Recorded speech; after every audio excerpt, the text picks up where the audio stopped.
So it's important that we know what a trigger is and how do we handle a trigger, right? And how do we make sure that we're staying at our peak state? Okay. So that's really, really, really important, to understand. But it's something that a lot of people, they miss it in life. They really miss it. So being conscious of one's feelings in context leads to better decision making and sustained effort toward your promises or your goals. So notice what I said there, to be conscious of one's feelings. There's so many thoughts that go in and out of our heads, and there's so many feelings that go in and out of our heads, right? But if we've got a feeling that's lurking and we don't like that feeling, then we need to analyze our surrounding and figure out, hey, why am I feeling this way? Like, what changed? I'll give you a perfect example. So last night I was actually at an event that I was invited to go to, and it was okay. But the thing I have to tell you about it is that the environment, even though some people were welcoming, a lot of people were whining and complaining and just not really being positive. And as I was walking around and socializing and talking to people, it hit me that I'm not starting to feel great. And I say, you know why I'm not starting to feel great? Because these people are around me.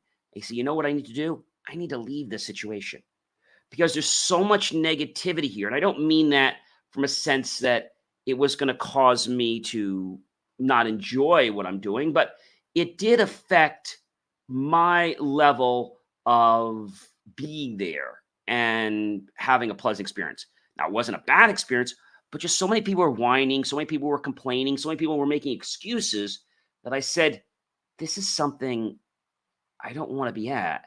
And it's probably something I don't want to go to again. So I recognized that certain people's energy didn't resonate with me. There were a few people that had great energy, but there were a lot of people that were just like so negative and they couldn't even hold a conversation. You ask something like, what do you like to do? And they're like, well, what do you mean? I'm like, oh boy, this is going to be fun. So I have to tell you that when these situations arise, you can politely extricate yourself from the situation and leave. But it's important to know this, whether this is at a personal setting or it's at a business setting, a network environment, etc. Factors like the work setting, personal relationships, or the cultural dynamics can shape how and why individuals feel motivated, right? And as we said, self-awareness enhances motivation, okay? Being conscious of one's feelings in context leads to better decision making and sustained effort toward their promises or goals. Sustained, meaning that it's consistent, it's not just a one off. Now, I went to an event tonight with another group of total strangers, and I had a much better time. I didn't get to talk to everyone, but I have to tell you, everyone in that group had a different dynamic, they had a different energy, and it was so easy. And I didn't feel so drained. The other night, it was like, oh, I couldn't wait to leave.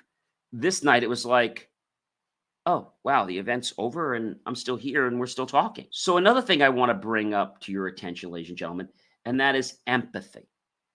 Empathy fuels social motivation. Understanding the emotions and perspectives of others, quote unquote, empathy, fosters positive relationships. In team settings, emotional intelligence builds trust, encourages collaboration, and increases collective motivation towards shared goals or promises.